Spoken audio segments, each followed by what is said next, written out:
បាទសួស្តីបងប្អូនអ្នកគ្នាសូមស្វាគមន៍មកកាន់ Facebook Page Live Support ទទួលទិញលក់រថយន្តការ៉េហើយក៏ដូចជា Channel YouTube ឃ្លាំង Live Support បាទថ្ងៃនេះខ្ញុំមានរថយន្តមួយគ្រឿងមកបង្ហាញបងប្អូនដែលរថយន្តនេះដែរជាប្រភេទរថយន្តមួយតោនបងប្អូនមក Hyundai Libro បងប្អូននេះជាប្រភេទរថយន្តទូបងប្អូនទូប្រភេទទូ Class A បងប្អូនអាចយកទៅដឹកតកដឹកបន្លែបានបងប្អូនបាទរថយន្តនេះស្អាតឥឡូវសូមនាំបងប្អូនមើលមួយជុំបាទទឹកថ្នាំវាស៊ីនទាំងអស់តែម្ដងបាទរថយន្តស្អាតហើយផ្នែកខាងក្នុងរបស់វាហ្នឹងគឺនៅស្អាតមិនមានបាក់បែកទេបងប្អូនមើលនេះស្អាតតែម្ដងបាទរថយន្តនេះសាច់ដែកអីគឺដូចប្រភេទ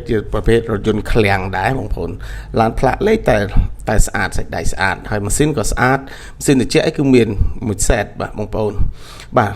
ឡូវសូមនាំបងប្អូនមើលទៀតបាទនេះទូរបស់វាហ្នឹងគឺមានទ្វារចំហៀងឯដែរហើយជាប្រភេទទូ Class A បាទសូមមើលខាងក្នុងរបស់វាបងប្អូន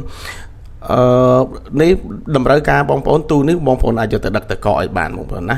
បាទនៅស្អាតបាទនេះទូប្រភេទបោះកូរ៉េតែម្ដង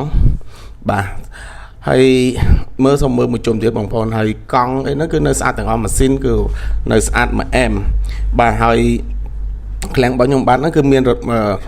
រំលោះ25ខេត្តក្រុងដែរបងប្អូនដែលលក្ខខណ្ឌចូលរួមនោះគឺងាយដែលមានប្រាក់ត្រឹមតែចូលរួម15% នៃថ្លៃរថយន្តតែប៉ុណ្ណោះអញ្ចឹងបងប្អូនអាច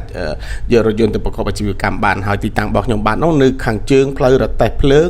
លើផ្លូវទំនប់កប់ស្រូវបាទលើផ្លូវទំនប់កប់ស្រូវនៅខាងជើងផ្លូវរទេះភ្លើងប្រហែលជា700ម៉ែត្រទល់នឹងការ៉ាសាំង PTT បាទទល់មុខនឹងការ៉ាសាំង PTT បាទនេះគឺឃ្លាំងរបស់ខ្ញុំបាទតែម្ដង